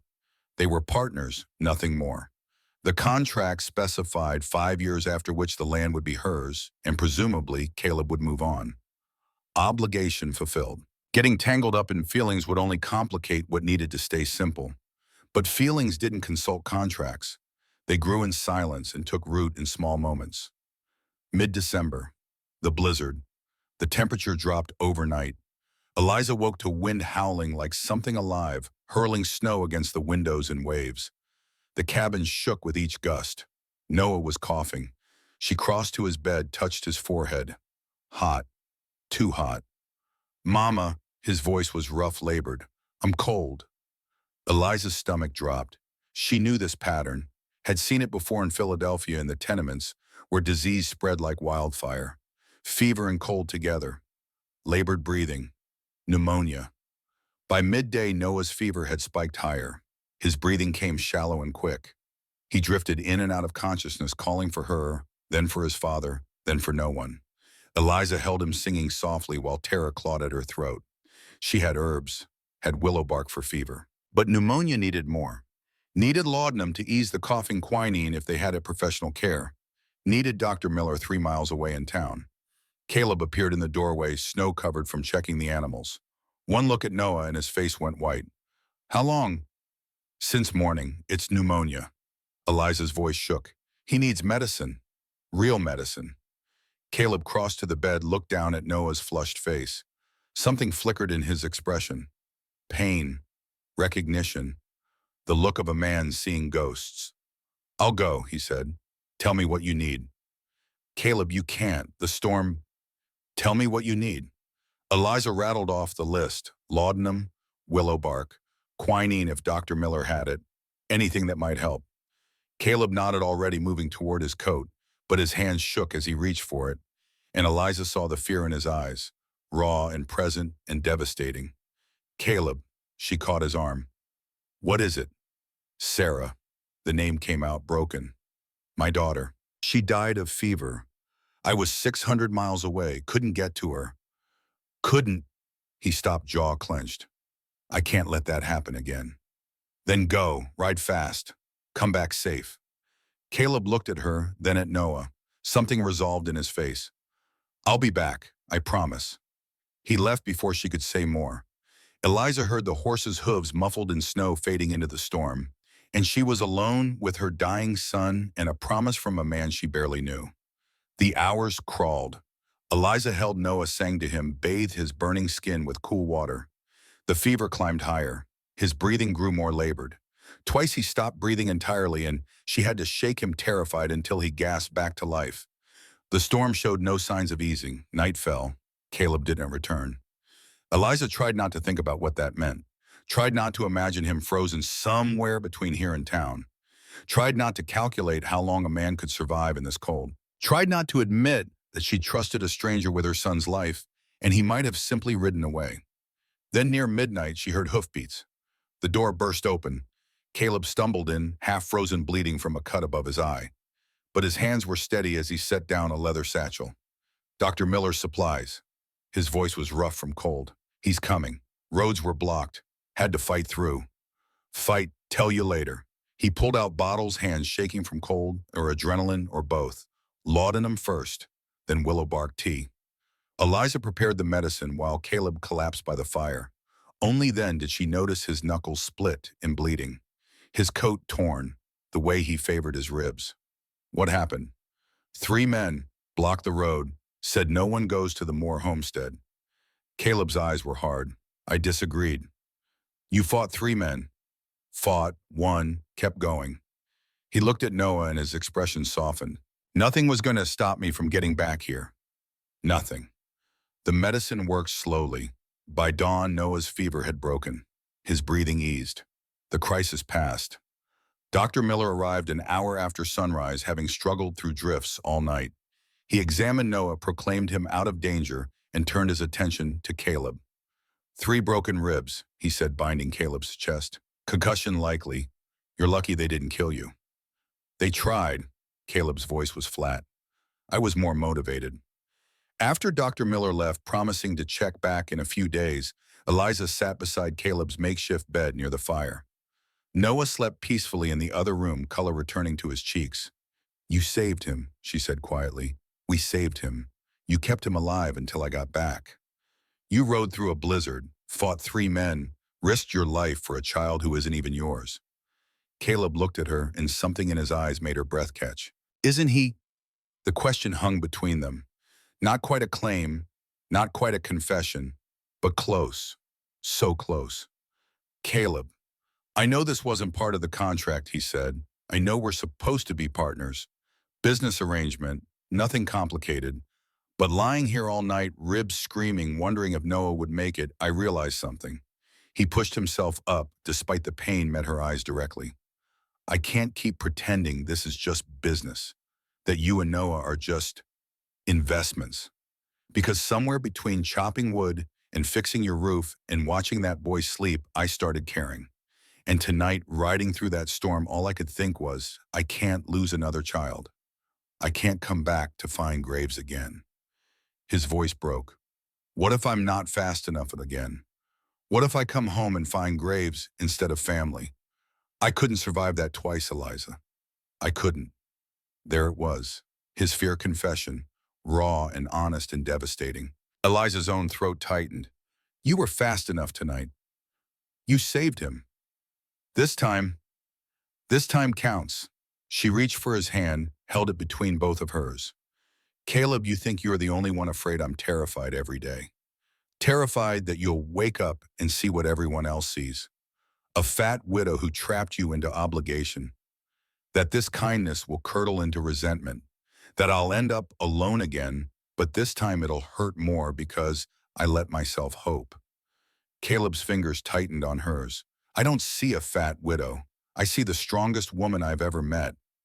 I see someone who kept a child alive through 2 years of hell. I see competence and courage and... He stopped, couldn't finish. And what? And someone I'm starting to love. The words fell between them like stones into still water. Ripples spreading outward, changing everything. Eliza stared at him. Outside, the storm had finally broken. Weak sunlight filtered through the windows, catching dust motes and golden light. Inside, the fire crackled. And between them, something fundamental had shifted. Caleb, you don't have to say anything. I know it's too soon. I just needed you to know this isn't obligation. Not anymore. But Eliza found words anyway. Found them rising from someplace deep and honest she'd kept locked away for 2 years. It's not too soon, because I feel it too. This thing growing between us. And it terrifies me more than poverty ever did. Because poverty I understand. Poverty I can fight. But this caring about someone who might leave, letting myself hope for something beyond survival. She shook her head. That's the scariest thing I've ever done. I'm not leaving. You say that now, but what about in a year, 2 years, when the work gets hard and the land doesn't yield, and you remember you could be anywhere else with anyone else who isn't? Isn't what? Caleb's voice was fierce.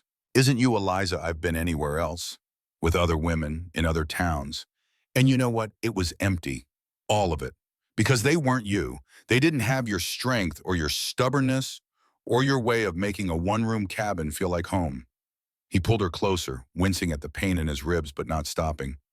So yes, I'm scared. Yes, I might fail you. Yes, loving you and Noah means risking the worst pain I've ever known. But I'm done running from risk. Done letting fear make my choices. If I lose you both tomorrow, at least I'll know I tried. At least I'll know I stayed. Eliza couldn't speak, could only look at this man who'd appeared in her life like providence and stayed like stubbornness, and now sat before her broken ribs and all offering his heart like it was the simplest thing in the world. I love you too, she whispered. God help me, I do. Caleb's smile was bright and broken and beautiful. Then we're both fools. Complete fools. Worth it. Ask me in 5 years. I will. I'll ask you every day for the rest of my life, if you let me. They didn't kiss. Not yet. He was too injured, she was too overwhelmed, and Noah might wake any moment. But they sat together, hands linked, watching the sunrise paint their shabby cabin in shades of gold. And Eliza thought, this is what hope feels like. Terrifying and fragile and absolutely worth the risk. But 3 miles away, Wade Blackwood was receiving a report that would change everything. His 3 hired men rode into the ranch yard just after dawn, 2 of them sporting black eyes and split lips. The third had a broken nose. What happened? Wade demanded. Rowan happened, the first man spat. We blocked the road like you said. Told him to turn back. He refused. And he beat the hell out of all 3 of us, then kept riding. Wade's expression went cold. 3 of you couldn't stop one man. He fought like he had something to lose, something worth killing for. The man touched his swollen eye. This isn't about land for him, Blackwood. This is about the woman and her kid. He's in love with them. Wade stood silent for a long moment. Then he smiled. He looked that way to us. Interesting. Very interesting. Wade poured himself the whiskey, mind already working. A man in love is a weak man, emotional, irrational, makes mistakes. What do you want us to do? Wade swirled his drink, watching the amber liquid catch the light. Nothing, yet. Let him think he won. Let them settle in. Get comfortable. And then we remind them that love doesn't protect you from fire. The barn fire started 3 weeks later. Eliza woke to the smell, smoke acrid and wrong threading through the January cold. She was on her feet before consciousness fully caught up, running for the door. Behind her, Noah stirred. Mama. Stay inside. She was already outside, barefoot in the snow. The barn was burning. Flames climbed the walls, hungry and bright against the night sky. The structure Caleb had just finished reinforcing, where they'd stored their winter hay, their tools, everything they'd need to survive until spring. Gone. All of it burning. Caleb emerged from the lean-to, saw the fire and ran. Not toward the barn, but toward the creek, grabbing buckets. Eliza joined him, the 2 of them hauling water in a desperate rhythm. But the flames had too much of a head start. The barn collapsed inward with a roar, sending sparks spiraling into the dark. They could only stand and watch it burn. Noah appeared in the cabin doorway, small and terrified. Mama. Eliza went to him, pulled him close. Over his head, she met Caleb's eyes across the firelight. His face was hard cold with fury. On the ridge above the homestead, 3 silhouettes sat on horseback, watching, making sure they knew. Wade's men. The message was clear. We can reach you anytime. This ends now, Caleb said, voice flat. I'm going to town. Going to make Wade confess. He'll kill you. Eliza's arms tightened on Noah. Then he'll hang for murder. Either way, you'll be safe. I don't want safe. I want you alive. Caleb crossed to her, cupped her face with hands that still smelled of smoke. I can't let him keep hurting you. Can't let him terrorize you and Noah. If I don't stop this now, it never stops. Then we stop it together. Eliza's voice was steel. Not you alone. We're partners, remember. We face this together. Something shifted in Caleb's expression. Relief, maybe, or recognition that she was right. That together was stronger than alone. We're right, he said. Together, but first we need proof. They spent the morning searching the charred remains, looking for anything that might tie the fire to Wade. But whoever had set it had been careful. No tracks leading back. No evidence left behind. Noah helped, his small hands blackened with soot. Why are they doing this, Mama? Because they want something we have, and they think fear will make us give it up. Will it? Eliza looked at her son, at Caleb working nearby, jaw tight with determination, at the cabin that had survived when the barn hadn't, at the land that was finally legally partially hers. No, she said, It won't.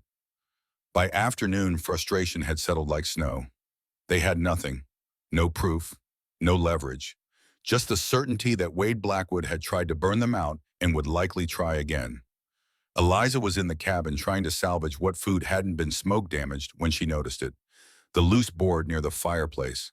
She'd always meant to nail it down properly, but Marcus had insisted it stay loose. Said he kept important papers there. She'd checked it after his death, found nothing but old receipts. But now looking closer, she realized the board sat at a strange angle, as if something beneath it had shifted. She pried up the board, reached into the cavity. Her fingers touched oilcloth. Eliza pulled out the package, hard hammering. Inside, a leather journal, pages yellowed with age. Marcus's handwriting familiar and painful. She opened it to the first page, read the date, October 1873, 5 years ago, and she began to read. October 15th, 1875. Wade Blackwood sold me cattle he knew were diseased. 20 head. I paid fair price. Within a week, half were dead. The rest had to be put down. When I confronted him, he laughed, said I should have checked them better. Eliza's hands shook. She kept reading. November 3rd, 1875. Threatened to report Wade to the territorial marshal for fraud. He said accidents happen to men who talk too much. Found my saddle girth cut this morning. Replaced it. Watching my back now. The entries continued. Marcus documenting every threat, every incident, the pattern of harassment that had led to his growing paranoia. And then the final entry, November 2nd, 1876. Wade's men watching the ranch. He wants this land. Water rights worth more than gold in this valley. If anything happens to me, Eliza must know Wade Blackwood is a murderer. He killed the cattle. He'll kill me if I don't stay quiet. This journal is proof. Hide it. Use it. Don't let him win. The date was 1 day before Marcus died. Eliza sat back the journal, heavy in her hands. Marcus hadn't been paranoid. He'd been right. Wade had sabotaged his saddle, had murdered him for water rights and to silence a witness. And now Wade wanted to finish what he'd started. Wanted the land. Wanted to eliminate anyone who might know the truth. Caleb appeared in the doorway. Eliza, you all right? She held up the journal. I found proof. They rode to town together, all three of them. Noah bundled between them on the horse, the journal wrapped carefully in Eliza's coat. The January cold bit through their clothes, but none of them suggested turning back. This ended today. Sheriff Tom Reeves was in his office, feet up on his desk, reading a 3-day-old newspaper. He looked up when they entered at surprise, crossing his weathered face. Mrs. Moore, Rowan, what brings you in? Murder, Eliza said. She set the journal on his desk. Marcus's murder, and I can prove it. Reeves sat up slowly. Mrs. Moore, your husband's death was ruled an accident. Horse threw him, broke his neck. Tragic, but it wasn't an accident. Wade Blackwood sabotaged his saddle. Eliza opened the journal to the relevant pages. Read it. Reeves read. His expression shifted from skepticism to concern to cold anger. When he finished, he looked up at them both. This is serious, but it's also old. 5 years. Wade's got money influence. He'll claim Marcus was crazy paranoid. We need corroboration. Dr. Miller examined Marcus after the fall, Caleb said. Ask him about the saddle. And the 3 men who attacked me on the road to town during the blizzard, Caleb continued. They mentioned Wade's name. One of them is still in the area. I tracked him down yesterday. He'll talk for the right price. Reeves leaned back in his chair. You've been busy. We've been thorough, Eliza corrected. Sheriff Wade Blackwood burned our barn 3 nights ago. He's escalating. If we don't stop him now, someone else dies. You got proof it was Wade who set the fire. No direct proof, but his men were watching it burn. They wanted us to know. Reeves was quiet for a long moment. Then he stood, reached for his coat. All right, here's what we're going to do. There's a town meeting tonight discussing land disputes in the valley. Wade will be there, so will most of Medicine Bow. We're going to make this public. Present the evidence. Let the town decide if they want to keep doing business with a murderer. Will that be enough? Eliza asked. It'll have to be, unless Wade confesses. Reeves strapped on his gun belt. Let me get Dr. Miller's statement. You two get your witness. We meet at the church at 7. That evening, Medicine Bow Community Church. The basement was packed. Seemed like every adult in Medicine Bow had shown up curious about the emergency meeting. Mrs. Henderson sat in the front row with Pritchard, the Rollins family, Timothy Marsh, Mrs. Garrison from the boarding house, and Wade Blackwood, impeccably dressed, sitting near the back with his foreman, confident, untouchable. Eliza walked in with Caleb and Noah. The crowd went silent. Every eye tracked them to the front of the room where Sheriff Reeves waited with Dr. Miller. Wade's expression didn't change, but something flickered in his eyes. Calculation. Reeves stood. "Thank you all for coming. We're here to discuss a matter of significant importance to this community. 5 years ago, Marcus Moore died in what was ruled an accident. New evidence suggests otherwise." Murmurs rippled through the crowd.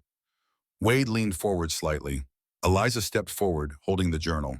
Her voice didn't shake. "My husband kept a record of threats made against him by Wade Blackwood. Threats related to fraudulent cattle sales. Threats related to this homestead and its water rights." She began reading entries aloud. The room grew quieter with each one. Faces turned toward Wade, expressions shifting from skepticism to shock. When she finished, Dr. Miller stood. "I examined Marcus Moore's body after his death. I also examined his saddle." The old doctor's voice was grave. "The girth had been cut deliberately, then frayed to look like natural wear. I reported this to Sheriff Thompson at the time. He told me to keep quiet." Another ripple through the crowd. Shock now. Anger. "Sheriff Thompson was corrupt," Reeves said. "Died 2 years ago. Can't question him. But Dr. Miller's testimony stands." Caleb stepped forward. 3 weeks ago, 3 men blocked the Medicine Bow Road during a blizzard. They were trying to prevent me from reaching town for medicine for Noah Moore. They mentioned Wade Blackwood by name. Said he'd paid them to scare off Mrs. Moore's new partner." "That's a lie," Wade said smoothly, standing. "I've never hired anyone to intimidate Mrs. Moore. These accusations are you calling me a liar?" The voice came from the back. A rough-looking man pushed forward, one of the drifters from the road. "Because I got $50 says you paid us to make trouble." Wade's composure cracked slightly. "I don't know this man." "No? Then how'd I know about your scar, the one on your left shoulder from a knife fight in Cheyenne?" The drifter smiled. "You told me that story yourself, while handing me money to run the widow off her land."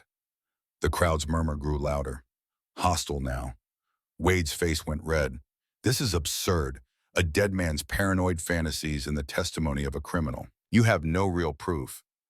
"Don't we?" Eliza's voice cut through the noise. "You wanted Deer Creek for its water rights. Wanted to control the valley. Marcus threatened to expose your cattle fraud, so you killed him. And when I refused to sell you, tried to burn us out." "Prove it." Wade's voice was cold now. Dangerous, the smooth mask dropping. "Prove I set that fire. Prove any of this beyond the ravings of a dead rancher and a desperate widow." Something snapped in Eliza. 2 years of struggling, of hunger and humiliation and fear. All of it Wade's doing, and he stood there smug and untouchable, daring her to prove it. "You want proof?" She took a step toward him. "You murdered my husband. You terrorized my son. You burned our barn and tried to scare us off land you have no right to. You're a thief and a murderer, and everyone in this room knows it." "Careful, Mrs. Moore." Wade's smile was vicious. "Slander is actionable. Then sue me. But first explain why 3 witnesses place you at the scene of criminal activity. Explain Marcus's journal. Explain why you offered me $100 for land worth 5 times that. Explain why you were so desperate for Deer Creek that you'd kill for it." Wade lunged. He moved faster than anyone expected, pulling a small pistol from inside his coat. The room erupted in chaos. People diving for cover, women screaming. Wade grabbed Eliza, yanked her against him, pressed the gun to her temple. "Enough." His voice was savage. "I'm done with this farce. That land is mine. It was always going to be mine. Marcus tried to stop me. Look what happened to him." "Let her go." Caleb's voice was deadly calm. He'd moved without Eliza noticing, positioning himself between Wade and Noah. "Or what you'll play hero again." Wade laughed, the sound edged with madness. "I should have killed you on that road. Should have made sure you froze. But I thought you'd run. Thought you were just another drifter. Didn't realize you'd actually care about this fat widow and her brat. The gun pressed harder against Eliza's temple. She could feel Wade shaking. Rage or fear, she couldn't tell. Wade, Sheriff Reeves had his own gun drawn. Let her go. There's nowhere for you to run. There's always somewhere. Wade backed toward the door, dragging Eliza with him. And I'm taking her with me. Insurance. Anyone follows, she dies. Papa, Noah's scream cut through everything. The word hung in the air. Papa. Not Mr. Rowan. Not Caleb. Papa. Wade laughed. Papa, how sweet. Too bad he won't. Eliza moved. Years of being underestimated had taught her something. People assumed fat meant slow, weak, helpless. They were wrong. She drove her elbow back into Wade's ribs with all her considerable strength. He gasped, the gun wavering. She twisted, grabbed his wrist, forced the gun up. The shot went wild, shattering a window. Caleb was there in an instant, wrenching the gun away. Wade swung at him, connected with his jaw. They went down in a tangle of limbs, fists flying. The fight was brutal and brief. Caleb had 3 inches and 30 pounds on Wade, plus trail-hardened muscle. Wade fought dirty, but Caleb fought desperate. For Eliza, for Noah, for the family he'd finally let himself claim. He pinned Wade to the floor, fist raised for another blow. Caleb, Eliza's voice stopped him. Enough, he's done. Caleb froze, looked down at Wade's bloody, defeated face, then at Eliza, then at Noah being held by Mrs. Henderson's safe. He lowered his fist, stood, let Sheriff Reeves haul Wade to his feet and snap iron cuffs around his wrists. Wade Blackwood, Reeves said formally, you're under arrest for the murder of Marcus Moore, for fraud, for attempted murder of Eliza Moore and Caleb Rowan, and for enough other charges that you'll die in prison. Wade spat blood. This isn't over. Yes, Eliza said quietly, it is. They dragged him away. The crowd watched in stunned silence. Then slowly people began to move, to murmur, to process what they'd witnessed. Mrs. Henderson approached Eliza, tears streaming down her round face. I'm so sorry. All this time we thought, I'm so sorry. I know. Eliza's legs felt weak, adrenaline draining away, leaving exhaustion. Caleb was there, steady and solid. You all right? I'm fine. You trying better than Wade. He touched his split lip gingerly. Did Noah really just call me Papa? He did. Are you all right with that? Eliza looked across the room where Noah was telling Mrs. Henderson in excited detail about the fight, eyes bright with the resilience of children who process trauma through retelling. More than all right, you saved us, both of us. You're his papa in every way that matters. Caleb's eyes filled. He pulled her close, heedless of the watching crowd, and held her like she was the only solid thing in a tilting world. And Eliza let him. Let the town see, let them judge or approve or do whatever they needed to do, because she was done hiding, done apologizing for taking up space, for surviving, for daring to hope. She was done being small. 2 weeks later, the trial was brief. Territorial judge came through, heard the evidence, and sentenced Wade Blackwood to 20 years in prison. The former sheriff's corruption was officially acknowledged. Dr. Miller was praised for his integrity in coming forward. And Deer Creek Homestead was declared free and clear. No liens, no threats. Just 20 acres of good land legally protected, owned by Eliza Moore Rowan. Well, almost Rowan, late January, Deer Creek Homestead. Caleb found Eliza in the cabin mending one of Noah's shirts. The boy was outside playing in the snow, his laughter carrying clearly through the cold air. Can we talk? Caleb asked. Eliza set down the mending. Of course. He crossed to her, looking more nervous than she'd ever seen him. Even more nervous than facing Wade's gun. I've been thinking, he began, about us, about this partnership, about what happens next. Eliza's heart hammered. Here it was, the moment he'd say the partnership was enough, that they should keep things professional, that love was too complicated. And, she managed, Caleb knelt, actually knelt right there on their worn cabin floor. Pulled a small box from his pocket. I came to Wyoming looking for land, found a family instead. Found a woman who's stronger than anyone I've ever met, who fights for her son with everything she has. Found a boy who sees me clear and loves me anyway. His voice shook. Found a home that feels real in ways nothing has since Emma and Sarah died. He opened the box. Inside, a simple gold band. Eliza Moore, will you marry me? Make this permanent. Let me be Noah's papa and your husband, and stop pretending this partnership is anything less than love.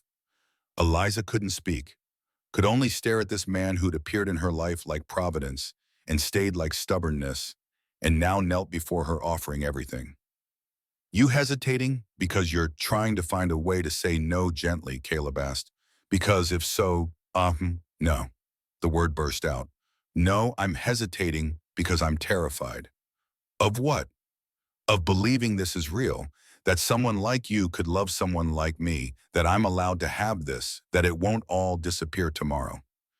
Caleb took her hand. Eliza, look at me. She did. This is real. You are worthy of this. We're both scared, but we're scared together. And I'm not going anywhere. I'm staying, not for 5 years, for the rest of my life, if you'll have me. I'm fat, she whispered.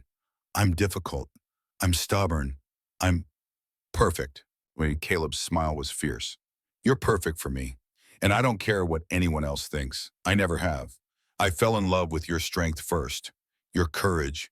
Your competence. The fact that you're built like you could wrestle a bear just makes you more impressive. Despite everything, Eliza laughed. You're insane. About you, absolutely. He squeezed her hand. So what do you say? Will you marry me? Eliza looked at the ring, at Caleb's face open and hopeful and terrified, at the life they'd built from nothing in just 3 months. Yes, she said. Yes, I'll marry you.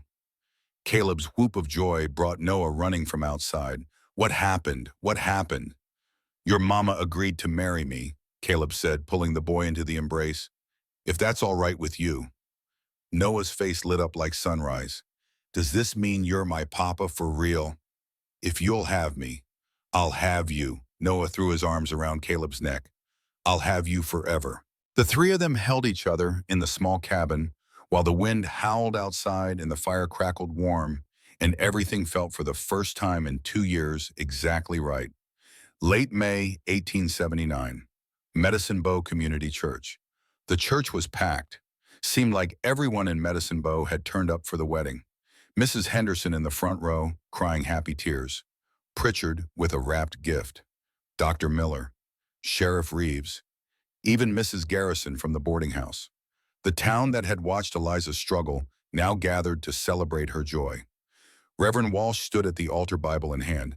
Dearly beloved. Eliza barely heard the words. She was too focused on Caleb standing across from her in a new suit that fit his broad shoulders perfectly, looking at her like she was the only person in the world. She wore a dress she'd made herself. Simple blue cotton, nothing fancy. But it was hers and it fit, and when Caleb had seen her in it that morning, his eyes had filled with tears. Do you, Caleb Rowan, take this woman to be your lawfully wedded wife? I do. Caleb's voice was clear, certain. I promise to stay, not just through easy times but through hard, to be worthy of your trust, to love you and Noah for the rest of my life. And do you, Eliza Moore, take this man to be your lawfully wedded husband? Eliza looked at Caleb, at the man who'd seen her denied food and refused to look away, who'd paid her debt and built her fence and fought 3 men in a blizzard for medicine, who'd taken a bullet meant for her and called her son his own. I do. I promise to let myself be loved, to believe I'm worthy of the home we're building, to trust you with my heart even though it terrifies me. Noah standing between them as Ringbearer grinned so wide his face might split. I now pronounce you husband and wife. You may kiss your bride. Caleb cupped Eliza's face with both hands, gentle and reverent. Hello, Mrs. Rowan. Hello, Mr. Rowan. The kiss was soft, sweet, full of promise and hope, and the terrifying, exhilarating sense that everything was beginning. The church erupted in applause. The reception was held at the homestead. Neighbors brought food, Mrs. Henderson a ham, the Rollins family pies. Pritchard improbably champagne he'd been saving for something special. Figured this qualified, he said gruffly, handing it to Caleb. I was wrong about you, Mrs. Rowan, about both of you. I apologize. Apology accepted, Eliza said. And thank you for coming. Wouldn't miss it. As the sun set, Eliza stood on the cabin porch watching their community celebrate. Caleb came up behind her, wrapped his arms around her waist. You all right? More than all right. I'm happy. Is that allowed? It's required. He pulled her closer. We've earned some happiness, don't you think? They had. Through hard work and honesty, and refusing to give up when everything seemed impossible. Through choosing each other day after day, building trust in small increments.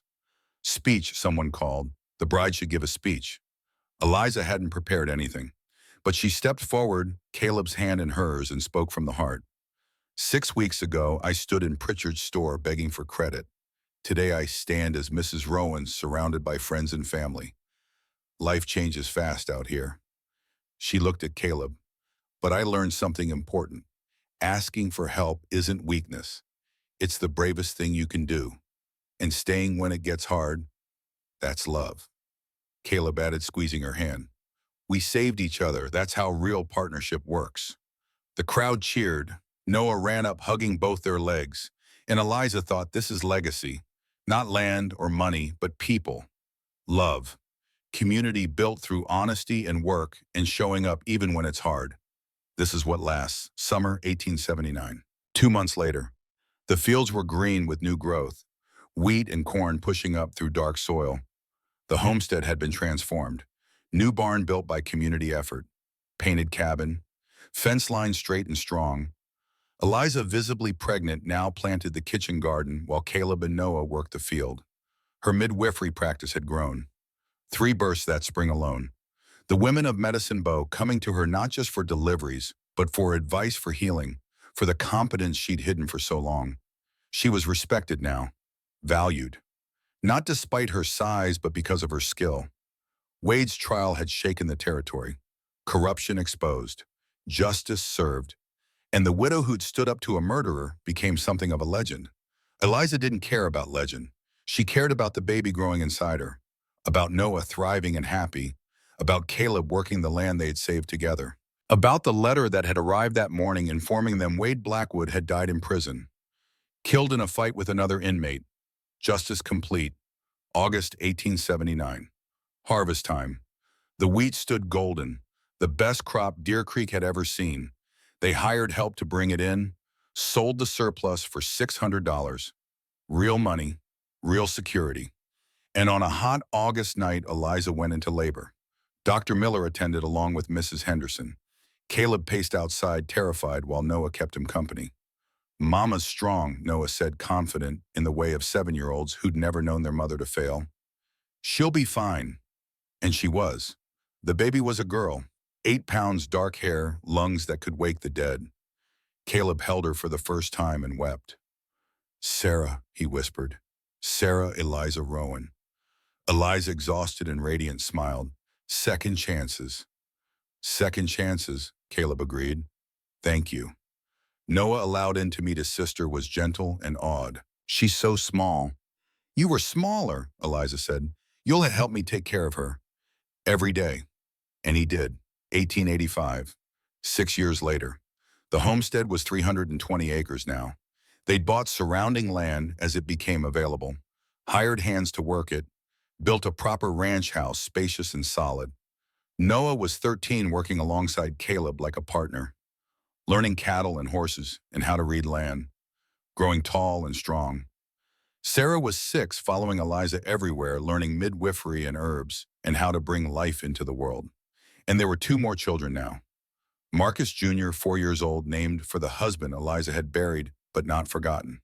And Emma, 2, named for the wife Caleb had lost but never stopped loving.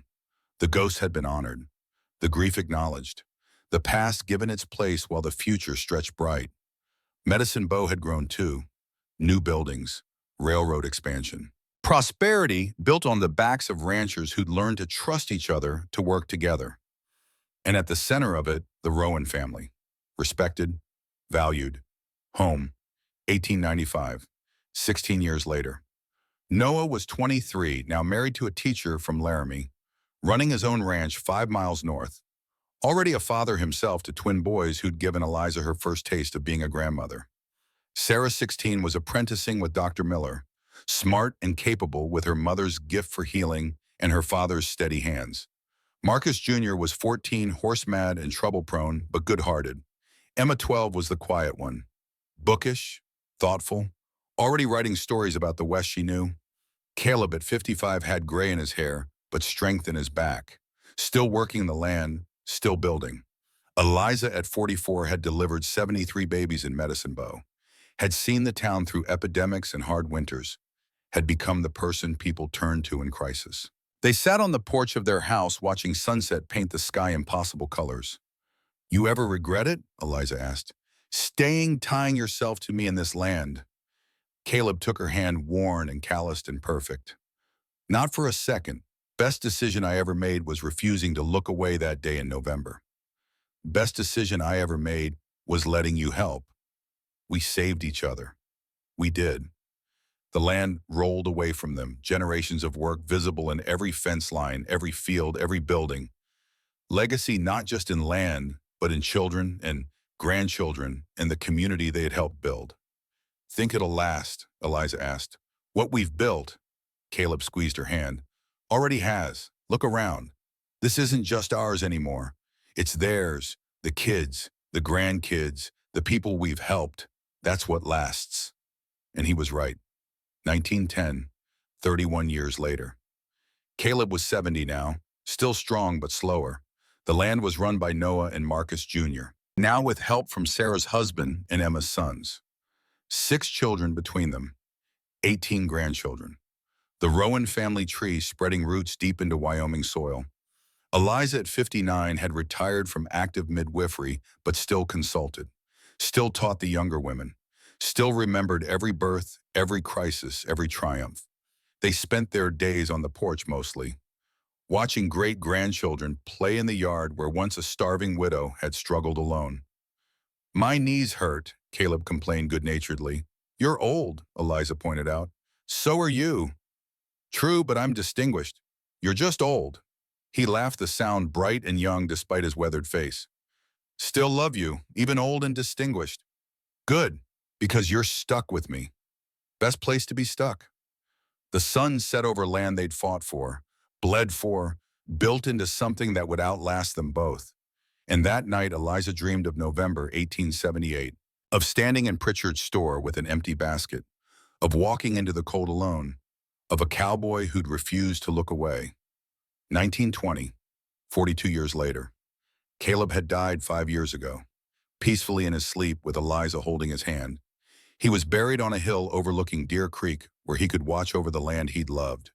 Eliza was 82 now, white-haired but still still sharp, living in the ranch house with Sarah and her family, surrounded by children and grandchildren and great-grandchildren who couldn't quite believe she'd once been young.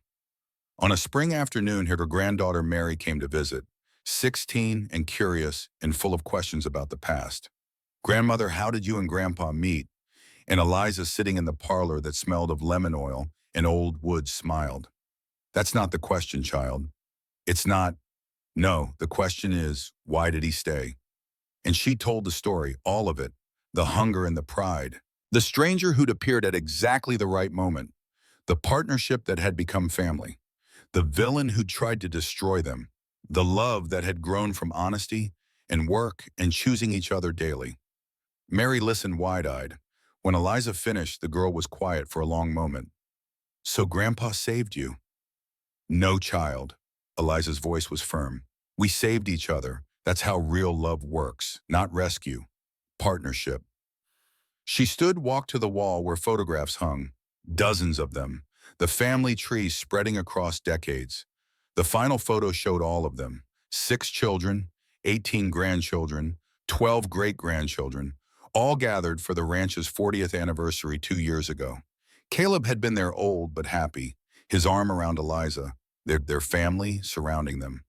"Your grandfather's been gone 5 years now," Eliza said, "but I still feel him here, in the land we built, in the children we raised, in every person I've helped bring into this world."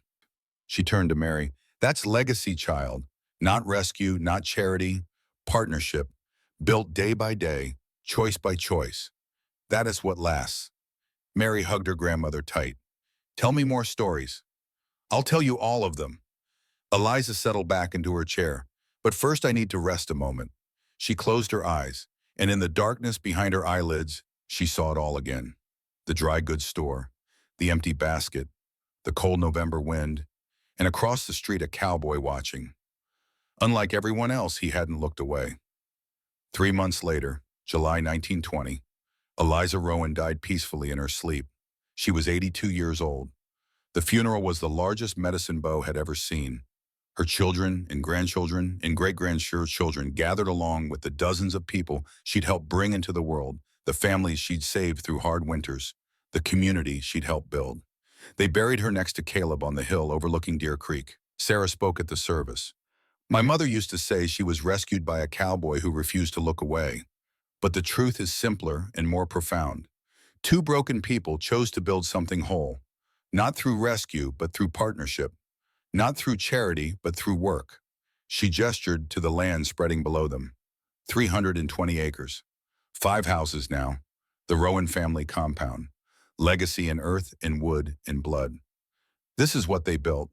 Not just land, but family. Not just prosperity, but community. And it started with a simple act of kindness on a November day 42 years ago. A cowboy saw a widow denied food, and instead of looking away, he offered help. Instead of running from love, he stayed. Instead of letting fear win, he chose hope. That's my mother's legacy. That's my father's gift. Not the land, not the money, but the lesson that staying is harder and braver than leaving. That building is harder and braver than running. That love is harder and braver than fear. And that sometimes the greatest thing you can do is refuse to look away from someone else's struggle, to see them, to help them, to stay. The service ended. The family dispersed, but not far. The Rowans had roots here now, deep and strong and spreading. That night, Mary stood on the porch of the original cabin, now preserved as a museum to her grandparents' story. She held the journal Eliza had kept in her later years, the story written in her grandmother's firm hand. And on the final page in handwriting that shook with age but remained clear, Mary read, "To my children and grandchildren and all who come after, remember this. Your grandfather and I were not rescued from poverty. We were not saved by charity. We saved each other through partnership, through work, through the daily choice to stay when staying was hard. We built this legacy not because we were special, but because we refused to look away from each other's need. Because we chose hope over fear. Because we understood that love is not a feeling, but a verb, an action, a choice made new each day. The table that was once empty is now full. The land that was failing now thrives. The widow and the cowboy who had nothing now have everything that matters. Not because we were lucky, because we worked, because we stayed. Remember that when times get hard, when you're tempted to run, when fear tells you to protect yourself by refusing to care. Choose to stay, choose to work, choose to love despite the risk. That's how you build something that lasts. That's how you change the world. One choice at a time. Mary closed the journal, tears streaming down her face. Outside, the Wyoming wind carried the scent of sage and growing things. The creek murmured its eternal song, and the land her grandparents had fought for stretched away into darkness, alive with possibility. She thought of that November day in 1878, of an empty basket and a stranger's kindness, of a choice made in a moment that had rippled through decades. And she understood finally what her grandmother had been trying to teach her. Legacy isn't what you're given, it's what you choose to build. It's not measured in years, but in the lives you touch, the people you help, the love you choose despite fear. It's staying when staying is hard. It's refusing to look away.